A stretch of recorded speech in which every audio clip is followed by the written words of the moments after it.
السلام علیکم ویورز، آج کی اپنی اس ویڈیو میں ہم اگنو کے جنوری سیشن کے جو اسائنمنٹ ہیں جس کا کورس کوڈ ہے MUD 004 کے سوال نمبر 3 کو حل کریں گے۔ اور ہمارے اسائنمنٹ کا جو سوال ہے وہ کچھ اس طرح ہے: سوانح نگاری کے فن پر اظہار خیال کرتے ہوئے اردو میں اس کی روایت کا تفصیلی جائزہ لیجیے۔ تو اس سے پہلے کہ ہم اپنے سوال کا جو جواب ہے وہ شروع کریں، بہتر ہوگا کہ ہم سوانح کے بارے میں جو اہم معلومات ہیں اس کو جان لیں، یعنی کہ سوانح نگاری کیا ہوتا ہے اس کو پہلے ہم جان لیتے ہیں۔ تو اگر ہم سوانح کے بارے میں بات کریں تو سوانح نگاری سے مراد کسی شخص کی زندگی کے حالات ادبی انداز میں تحریر کرنا ہے۔ سوانح جو لفظ ہے وہ سانح کی جمع ہے۔ سانح عربی زبان کا لفظ ہے جس کے لغوی معنی پیش آنے والا واقعہ ہوتے ہیں۔ اصطلاح میں سوانح عمری سے مراد زندگی کے واقعات کی تفصیل یا زندگی کی سرگزشت، جس میں اچھے، برے یا خوشگوار و ناخوشگوار ہر طرح کے واقعات موجود ہوتے ہیں۔ سوانح نگاری کے لیے انگریزی میں بایوگرافی کا لفظ رائج ہے۔ یہ وہ لفظ یعنی کہ یہ جو دو لفظ ہیں، ایک بایو یعنی حیات اور گرافی یعنی لکھنا سے مل کر بنا ہے۔ اس طرح اس لفظ کے معنی لکھی ہوئی زندگی کی روداد ہے۔ اس طرح ہم سمجھ سکتے ہیں کہ کسی بھی شخص کے بارے میں یا کسی شخصیت کی جو زندگی ہے، اس کے حالات جو اس کی زندگی میں گزرے ہیں، ان کے بارے میں جب ہم تحریر کرتے لکھتے ہیں تو وہ جو لکھنا ہے وہ سوانح نگاری کہلاتا ہے۔ تو چلیے پھر آگے بڑھتے ہیں۔ سوانح نگاری سے مراد کسی شخص کی سوانح عمری، حادثات، واقعات، حالات زندگی، سرگزشت تحریر کرنا ہے۔ کسی کی سوانح عمری لکھنے کی دو صورتیں ہیں: ایک یہ کہ کوئی شخص اپنی زندگی کے حالات یا آپ بیتی خود لکھے، اسے خود نوشت یعنی کہ آٹو بایوگرافی کہتے ہیں، اور دوسری صورت یہ ہے کہ ایک شخص کی زندگی کے حالات کوئی دوسرا شخص لکھے، اسے سوانح نگاری کہا جاتا ہے۔ سوانح نگاری کا تعلق تاریخ سے ہے۔ چونکہ یہ تاریخ کی شاخ ہے، اس لیے اس میں تاریخی ہی کی طرح سچائی اور دیانت داری ہونا لازمی ہے۔ اس میں فنکاری یا فنی قدرتیں ہونی نہیں چاہیے۔ اس میں کسی شخص کے حالات زندگی اور شخصیت کے بارے میں لکھا جاتا ہے۔ یہ ایک مختصر سا مضمون بھی ہو سکتا ہے اور پوری کتاب بھی۔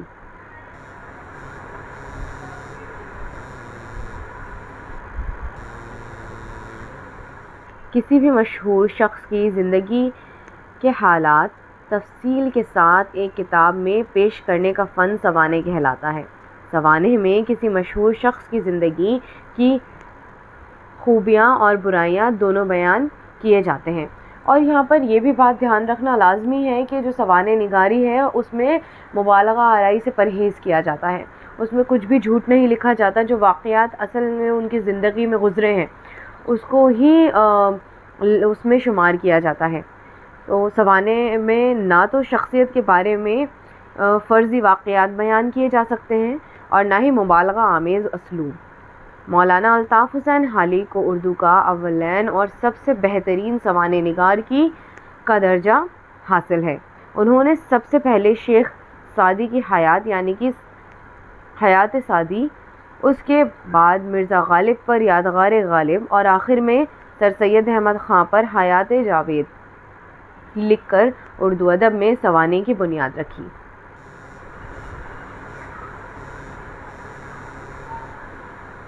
اردو میں سوانح نگاری کا آغاز حالی سے ہوتا ہے، ان کے بعد شبلی نعمانی کا نام آتا ہے۔ سوانح نگاری کی تاریخ میں محمد حسین تصنیف آب حیات 1880 میں جو لکھی گئی تھی بھی خاص اہمیت رکھتی ہے۔ اس ارتقائی دور میں سر سید احمد خاں کی خدمات بھی قابل قدر ہیں۔ سوانح نگاری فرد کے خاندان، آباء و اجداد، تربیت، عادات و اطوار اور جنسی زندگی کی خصوصی مطالعہ بھی کرتا ہے، جس سے کردار کی ذہنی اور نفسیاتی پیچیدگیوں کو سمجھنے میں مدد ملتی ہے۔ ظاہر ہے کہ علم نفسیات سے واقعات یا پھر ظاہر ہے کہ علم نفسیات سے واقفیت کے بغیر سوانح نگاری کسی شخصیت کے ارتقاء کی توہیم اور تعبیر نہیں کر سکتا. اور یعنی کہ کہنے کی جو مراد ہے، کہنے کی مراد یہ ہے کہ جو سوانح نگار ہے جب وہ کسی فرد کے اوپر سوانح لکھنا شروع کرتا ہے تو ضروری ہے کہ اس میں جو ہے اس کے آباء و اجداد کے بارے میں بیان ہو، اس کی تربیت کیسی رہی ہے، اس کے عادات کیا تھے، اور اس کی جو جنسی زندگی ہے وہ کیسی گزری ہے. کیونکہ جب تک ہم اس کو نہیں سمجھیں گے، جب تک اس شخص کی زندگی کو سمجھنا دشوار ہوگا. تو ان سب چیزوں کو بھی اس میں شمار کیا جاتا ہے اور لکھتے ہوئے اس بات کو بھی دھیان رکھا جاتا ہے. سوانح جو ہیں وہ ناول اور افسانے کے بے حد مختلف، مطلب ناول اور جو افسانے ہیں ان سے بے حد مختلف ہوتی ہے، کیونکہ ناول اور افسانوں میں کردار اور اس کے اعمال یا واقعات تخیل پر مبنی ہوتے ہیں، جبکہ سوانح میں اسی تخیل کو ایک بڑی خامی تصویر کیا جا سکتا ہے.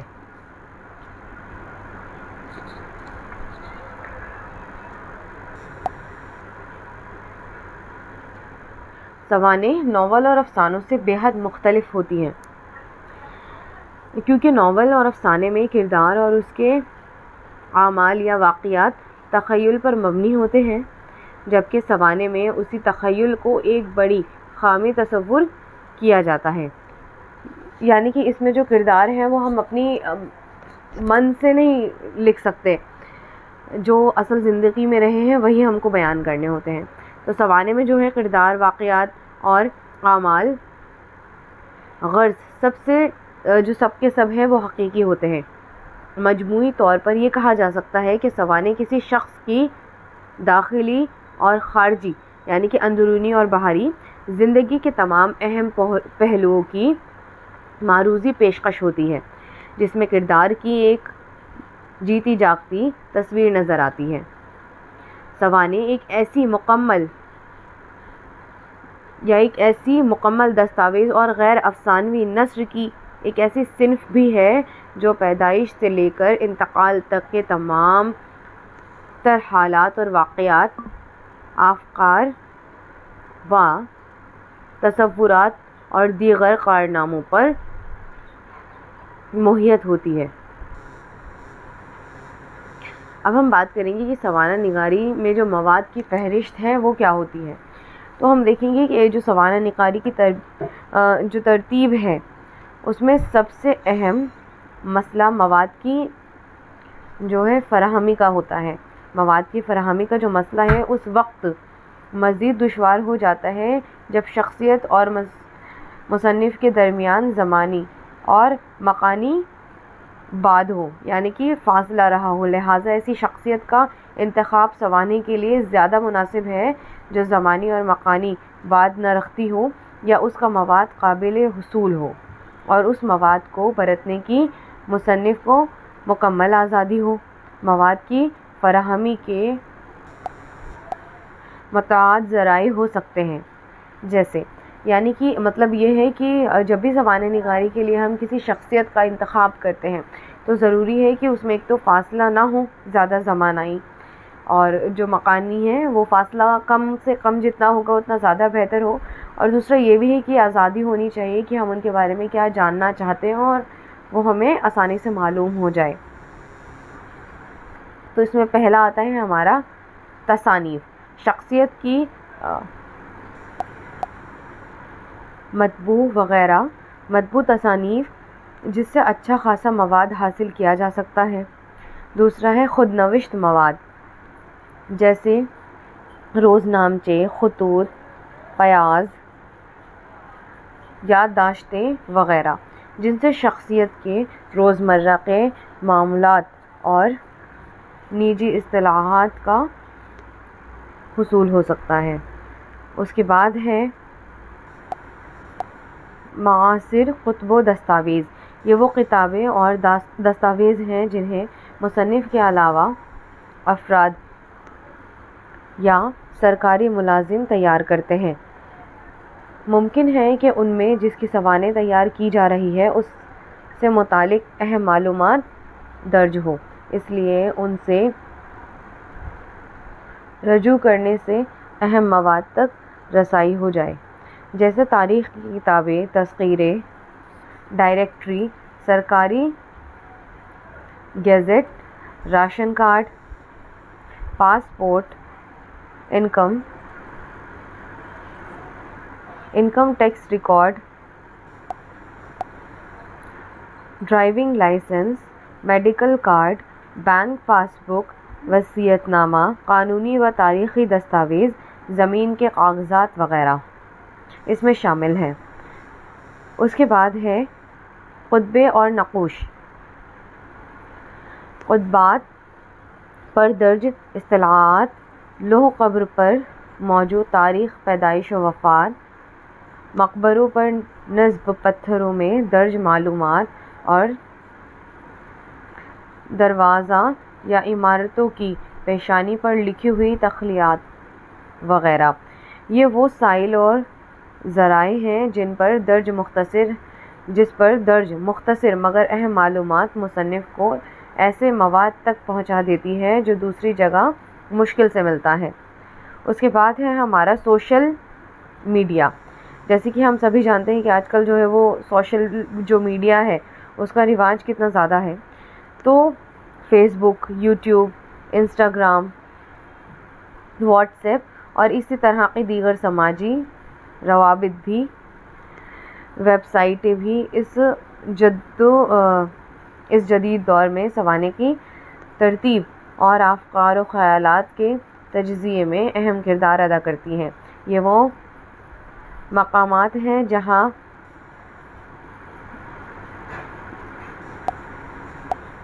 متعلق شخص آزادانہ طور پر اپنے خیالات کا اظہار بے باکی سے کرتا ہے، لیکن یہ یاد رکھیں کہ کوئی ایسا مستند ذریعہ نہیں ہے جس پر موجودہ اہم معلومات مثلاً تاریخی پیدائش وغیرہ درست ہی ہوں۔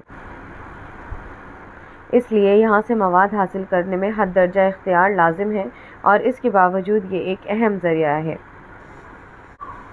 اب ہم بات کریں گے معاصرین کے بارے میں۔ معاصرین سوانح کی ترتیب میں اہل خانہ، اعزاء و اقارب اور احباب کے ساتھ ہی معاصرین سے حاصل مواد بھی بہت مددگار ہوتا ہے۔ یہ وہ افراد و اشخاص ہوتے ہیں جنہوں نے متعلق شخصیت کو برتا ہے اور اس کے برتاؤ کو دیکھا ہے۔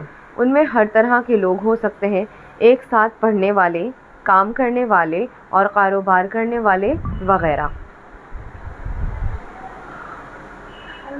ان کے گفتگو کے علاوہ ان کے انٹرویو اور تحریریں جو متعلق شخص سے متعلق اخبارات و رسائل میں شائع ہوئی ہوں، ان کا جائزہ مرتب کو اہم مواد تک پہنچا سکتا ہے۔ اب ہم بات کریں گے سوانح نگاری کے اصول و ضوابط کے بارے میں۔ چونکہ سوانح نگاری زندگی میں پیش آنے والے واقعات و حادثات کی ترتیب کے علاوہ ایک تخلیقی عمل بھی ہے، لہٰذا سوانح نگاری کے لیے ادبی تقاضوں کو ملحوظ رکھنا بنیادی شرط ہو گئی، ورنہ سوانح صرف واقعات کی ایک کھتونی بن کر رہ جائے گی۔ یہی وجہ ہے کہ ہر ماہرین نے موضوع اور مواد کے ساتھ سوانح نگاری میں اسلوب کو بھی خاص اہمیت دی ہے۔ ایک اچھے سوانح کے لیے موضوع، مواد، اسلوب و بیان کو لازم قرار دیا جاتا ہے۔ پہلا، سوانح کے لیے یہ ضروری ہے کہ اس میں موجود تمام معلومات اور واقعات صداقت پر مبنی ہوں۔ بعض مرتبہ ایسا ہوتا ہے کہ سوانح نگاری عقیدت و محبت یا کسی شخص مقصد کی بنا پر صداقت کے بجائے کذب بیانی سے کام لیتا ہے۔ کبھی وہ اپنی طرف سے اضافہ کر دیتا ہے اور کچھ باتیں بڑھا چڑھا کر لکھ دیتا ہے، اور کبھی وہ کچھ ایسی باتیں حذف کر دیتا ہے جس سے اس کی نظر میں مصنف کی شخصیت مجروح ہونے کا اندیشہ ہو۔ دوسرا، انسانی زندگی واقعات اور حادثات کا مجموعہ ہوتی ہے۔ بہت سارے واقعات دلچسپ اور پرکشش بھی ہوتے ہیں جن سے زندگی کا سلسلہ ایک الگ رخ اختیار کر لیتا ہے۔ سوانح نگار کے لیے ہر واقعہ ضروری اور اہم نہیں، لہٰذا وہ سوانح کے لیے ایسے واقعات کا انتخاب کرتا ہے جو اس کی شخصیت کو منفرد اور اہم بنانے میں ممدوح اور معاون بن سکیں۔ تیسرا، سوانح نگار کے لیے ضروری ہے کہ جب وہ واقعات کا انتخاب کرے تو انہیں پیش کرنے میں ترتیب کا خاص خیال رکھے۔ سلسلے اور واقعات پیش کرنے سے قاری کے سامنے ہیرو کی ارتقائی اور منظر شخصیت سامنے آتی ہے۔ اس کے بعد چوتھا ہے، سوانح نگاری کے لیے ضروری ہے کہ وہ ہیرو کی یعنی کہ جس شخصیت کے بارے میں بات کی جا رہی ہے اس کی ایک مختصر اور جاندار تصویر پیش کرے۔ سوانح میں وہ اس طرح نظر آئے جس طرح وہ اپنے احباب و رشتہ داروں کے درمیان چلتا پھرتا، اٹھتا بیٹھتا نظر آتا تھا۔ پانچواں ہے، کسی بھی سوانح میں محض ہیرو کی زندگی ہی موجود نہ ہو بلکہ اس دور کے سیاسی اور سماجی، تاریخی و معاشرتی، ادبی و تہذیبی حالات کا بھی اظہار ہونا چاہیے۔ یہ صورتحال ماحول پر براہ راست اثر انداز ہوتی ہیں جس میں ہیرو کی پرداخت ہوئی ہے، لہٰذا اس کے ذہنی ارتقاء اور طرز معاشرت کو سمجھے بغیر فرد کی شخصیت اور سیرت کی تفہیم نہیں کی جا سکتی۔ چھٹا ہے، سوانح نگاری کے لیے ضروری ہے کہ وہ شخصیت کا ظاہر یا خاص پیش کرنے کے ساتھ ساتھ اس کی باطنی تصویر کو بھی اجاگر کرے۔ جدید نفسیات کی روح سے ہیرو کی ذہنی کیفیت تک پہنچنا، شخصیت کے نصیب و فراز اور جنسی مسائل کو گرفت میں لینا ایک سوانح نگار کے لیے بے حد ضروری ہے، تبھی ایک عمدہ سوانح کی تنظیم ممکن ہے۔ ساتواں ہے، سوانح نگار بغیر سند و ثبوت کے کوئی بات نہیں کہتا ہے، جس کی سب سے بڑی وجہ یہ ہے کہ وہ کسی دوسرے فرد کی زندگی کو مرتب کر رہا ہوتا ہے۔ ایسے میں ہر بیان کے لیے اس کے پاس سند اور ثبوت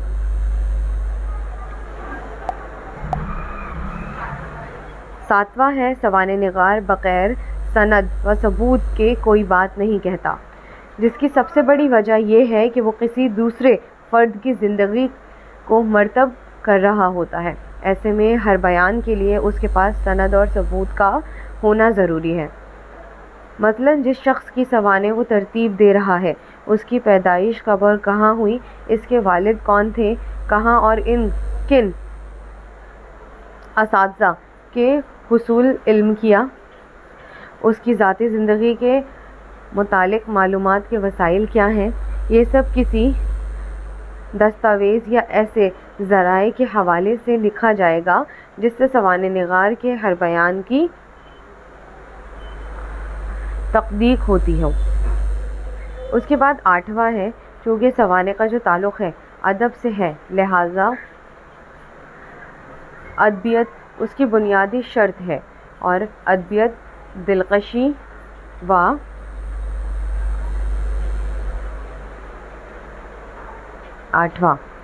چنانچہ سوانح کا تعلق ادب سے ہے، لہٰذا ادبیت اس کی بنیادی شرط ہے، اور ادبیت دلکشی و جذبیت کا باعث ہوتی ہے۔ ظاہر ہے سوانح میں ادبی محاسن کا انحصار سوانح نگار کے اسلوب پر ہوتا ہے۔ سوانح میں تخلیقی گنجائش نہیں ہوتی، لہٰذا ضروری ہے کہ سوانح نگار کی تحریر میں تازگی، شگفتگی اور ادبی چاشنی موجود ہو، ورنہ سوانح خشک، پھیکی اور بے مزہ ہو جائے گی۔ سوانح نگار کے لیے یہ بھی ضروری ہے کہ وہ جس شخص اب ہم بات کریں گے اردو میں سوانح نگاری کی روایت کے بارے میں۔ تو سوانح نگاری کے پس منظر کی اگر ہم بات کریں تو سوانح نگاری کی جو ابتدائی نقوش ہیں وہ یونانی اور لاطینی زبانوں میں اساطیری قصوں، پتھر کی سلوں اور بھوج پتروں میں ملتے ہیں۔ یہودی کے یہاں سوانح حالات و روایت باضابطہ طور پر نظر آتی ہے۔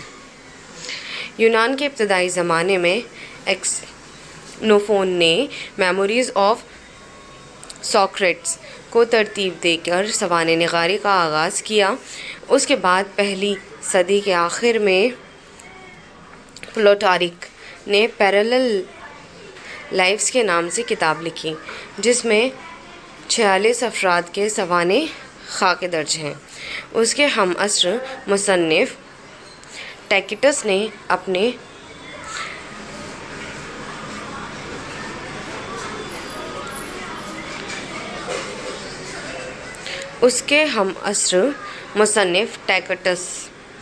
اپنے افسر ایگریگولا کے سوانح لکھ کر مکمل طور سے سوانح کو روایتی اور قصوں سے جدا کر دیا۔ ایک فرد کی حیات سے تعلق رکھنے کی بنیاد پر اسے مکمل سوانح کے زمرے میں رکھا جا سکتا ہے۔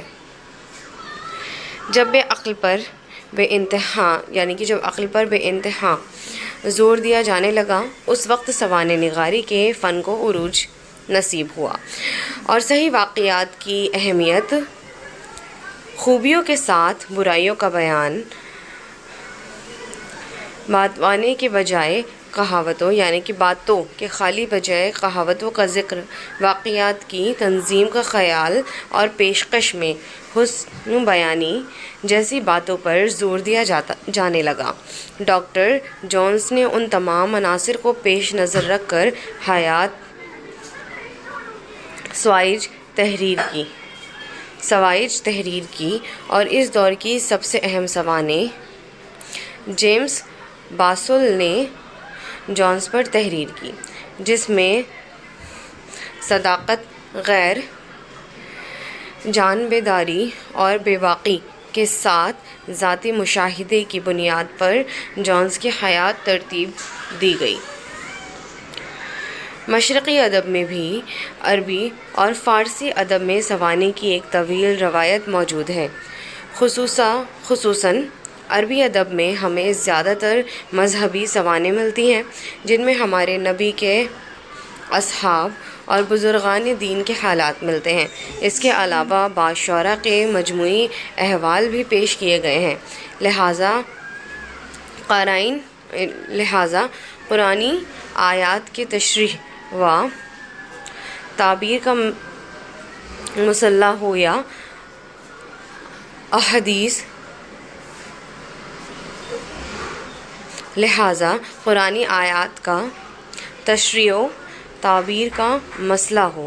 یا احادیث سیر و مغازی کی تدوین کا معاملہ ہو، ان کی صحت کے پیش نظر کردار و اعتبار، حافظے، فہم و فراشت، ذہانت و علمیت، مذہبی و سیاسی امور اور ساقہ ہونے کا خاص اہتمام ملتا ہے۔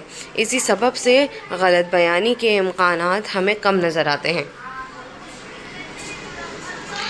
اردو زبان و ادب نے مشرقی روایت کے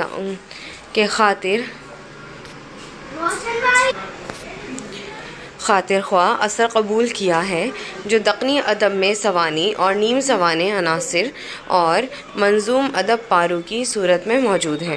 ان کی نوعیت زیادہ تر مذہبی اور سیاسی ہے۔ ان تمام کو باقاعدہ سوانح نہیں کہا جا سکتا ہے، بلکہ اس کو ابتدائی نمونہ کے طور پر دیکھا جا سکتا ہے، جیسے کہ فیروز کے تصنیف نامہ، جسے نصر الدین ہاشمی نے اردو کے سب سے قدیم سوانح بھی قرار دیا ہے۔ اس دور کے مذہبی افراد پر مرتب کردہ تصانیف پر محی الدین نامہ فضل، غوث نامہ، سید شاہ حسین ذوقی یا نام لیے جا سکتے ہیں۔ اسی طرح ابراہیم نامہ عبدالقطب مشتری وجہی علی نامہ جو کہ نصرتی نے لکھا میں بادشاہوں کے حالات اور اس دور کے تہذیب و معاشرات کا ذکر ملتا ہے۔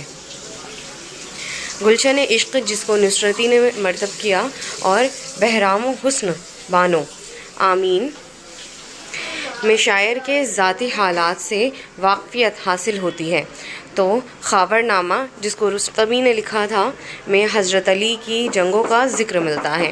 ان تمام تصانیف میں سوانح عناصر کی کار فرمائی تو ضرور ملتی ہے، لیکن مکمل سوانح ہمیں نظر نہیں آتی۔ اب ہم دیکھیں گے کہ اردو میں سوانح نگاری کے اولین جو نقوش ہیں اس کے بارے میں۔ شعرائے اردو کے تذکروں کو بھی سوانح نگاری کی روایت میں اولین نقوش کے طور پر دیکھا جا سکتا ہے۔ ان تذکروں میں اپنے ہم عصر شعراء کا تعارف، کلام کا انتخاب اور تذکرہ نگاری کی رائے موجود ہوئی ہے۔ یہ تذکرے شاعر کے حالات زندگی پر بے حد اختصار کے ساتھ معلومات فراہم کرتے ہیں۔ تحقیقی اعتبار سے بھی معلومات کے سلسلے کے حالات میں صحت و استناد کا رویہ رائج نہیں رہا، لیکن اس کے باوجود تذکروں کی اپنی تاریخی اہمیت برقرار ہے۔ اردو شعراء کا پہلا تذکرہ میر تقی میر کا نقاط الشعراء ہے، جو کہ 1752 میں تصنیف ہوا تھا۔ اسی برس خواجہ حمیدالدین الدین اورنگ آبادی کا گلشن گفتار اور مرزا افضل بیگ کا تحفۃ الشعراء منظر عام پر آیا۔ بعد کے تذکروں میں گلزار ابراہیم، گلشن ہند اور گلشن سخن وغیرہ کے نام لیے جا سکتے ہیں، جن میں شعراء کی زندگی کے حالات کو اکٹھا کرنے میں کافی احتیاط سے کام لیا گیا ہے اور شعراء کے ادوار بھی متعین کیے گئے ہیں۔ اس دور کی شعری خصوصیات کو متعین کرنے کی بھی کوشش کی گئی ہے۔ شمال ہند کے ممتاز شعراء کے متعلق جتنی بھی معلومات ہم تک پہنچتی ہے وہ انہی تذکروں کے دین ہے۔ اب ہم دیکھیں گے کہ اردو میں جو سوانح نگاری ہے اس کا آغاز اور ارتقاء کیسے ہوتا ہے۔ تو اگر ہم اردو میں سوانح نگاری کی بات کریں تو اس کا باضابطہ جو ہے سوانح نگاری کا آغاز خواجہ الطاف حسین حالی سے ہوتا ہے۔ انہوں نے 3 سوانح عمریاں لکھی ہیں، جیسے ہم اوپر بھی بتا چکے ہیں کہ حیات سعدی، یادگار غالب اور حیات جاوید۔ یہاں پر تھوڑا سا لکھنے میں مسٹیک ہو گیا ہے، آپ اس کو ٹھیک کر لیجئے گا۔ پہلا، جیسے کہ حیات سعدی کے بارے میں اگر ہم بات کریں، جسے الطاف حسین حالی نے 1884 میں تصنیف کیا۔ حیات سعدی میں حالی نے جدید سوانح نگاری کے اصولوں کو پیش نظر رکھتے ہوئے سعدی کے مزاج، کردار، عادات و اطوار، شخصیت پر سماجی اور خارجی اثرات کو دکھانے کی کوشش کی ہے۔ اردو میں یہ پہلی سوانح ہے جس میں کسی شاعر کے مفصل حالات زندگی اور اس کے کلام پر محققانہ اور ناقدانہ تبصرہ وجود میں آیا۔ اس کے بعد جب ہم دوسری بات کرتے ہیں تو یہ ہے یادگار غالب، جو کہ انہوں نے غالب کی زندگی پر لکھی ہے۔ تو حالی کی جو دوسری سوانح ہے وہ یادگار غالب ہے، جو انہوں نے 1896 یا 57 میں منظر عام پر لکھی تھی۔ تو حالی کو غالب سے ایک عرصے تک حاصل رہی ہے اور وہ خود غالب کے شاگرد بھی رہے ہیں، لہٰذا بہت سی معلومات ان کو براہ راست حاصل ہوئیں اور شخصیت کو سمجھنے میں بھی کافی مدد ملی۔ اس کے علاوہ ذاتی معلومات کے ساتھ ساتھ انہوں نے سائنٹیفک طریقہ کار کو اختیار کرتے ہوئے ان کی تصانیف اور کلام سے بھی سوانح مواد اخذ کیا، نیز احباب سے بھی اس سلسلے میں رجوع کیا۔ اور تیسری ہے حیات جاوید۔ تو حالی کی جو تیسری سوانح ہے تصنیف حیات جاوید ہے، جو کہ انہوں نے 1901 میں منظر عام پر آئی، یعنی کہ 1901 میں لکھی تھی۔ یہ مسلح قوم سر سید احمد خاں کی مفصل اور مبسوط سوانح عمری ہے۔ حالی کو سر سید خاں سے ایک خاص نسبت تھی، ایک طویل عرصے کی روایت بھی ان کو حاصل رہی۔ نظریات اور تصورات میں بھی خاص طرح کی اہمیت آہنگی تھی، لہٰذا انہوں نے سر سید کی نجی زندگی کے تمام پہلو، سیرت کے خارجی اور باطنی امور کو نہایت سنجیدگی اور مہارت کے ساتھ پیش کیا۔ علامہ شبلی نعمانی اردو کے دوسرے اہم ترین سوانح نگار ہیں، جنہوں نے المامون، سیرت النعمان اور الفاروق سوانح، مولانا روم اور سیرت النبی جیسی اہم ترین سوانح تصانیف اردو ادب کو دیں۔ المامون میں انہوں نے خلیفہ ہارون رشید کے جانشین مامون رشید کے سوانح حالات قلمبند کیے ہیں اور اس عہد کے معاشرات اور تہذیب و ثقافت کی عمدہ تصویریں پیش کی ہیں۔ 1891 میں لکھی گئی سیرت النعمان میں انہوں نے امام عظیم ابو حنیفہ کی زندگی اور علمی زندگی کو پیش کرنے کی کوشش کی ہے اور اس کو پیش کیا ہے۔ اردو میں اس موضوع پر یہ پہلی مستند اور جامع سوانح عمری ہے۔ شبلی نعمانی نے 1898 میں الفاروق مکمل کی۔ مواد کی فراہمی کے لیے انہوں نے روم اور شام تک کا سفر کیا اور وہاں کے کتب خانوں سے بھی استفادہ کیا۔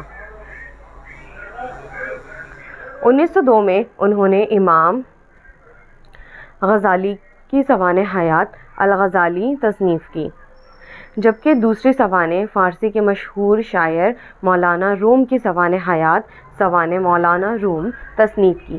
شبلی کی آخری سوانح تصنیف 1910 میں منظر عام پر آئی۔ شبلی نے یہ سوانح جدید اصولوں کے پیش نظر تیار کی اور بہت سے شکوں اور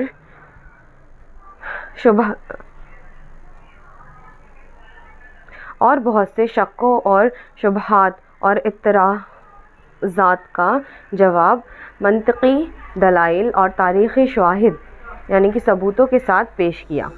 اردو میں سوانح عمری کا جو صحرا ہے الطاف حسین حالی اور علامہ شبلی کے سر ہے۔ ان کے دور میں بھی اور ان کے بعد بھی ان کی روایت کو آگے بڑھایا گیا۔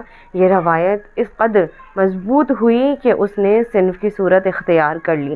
علامہ شبلی اور حالی کے بعد سے سوانح نگاروں میں سب سے اہم نام علامہ سید سلیمان ندوی کا ہے، جو شبلی سے بہت زیادہ متاثر تھے۔ عبدالاسلام ندوی، حبیب الرحمن خان شیرانی، اکرام اللہ ندوی، سید انصاری اور شاہ معین الدین ندوی ایسے نام ہیں جنہوں نے اس روایت کو مضبوط کیا اور فن سوانح نگاری میں چار چاند لگا دیے۔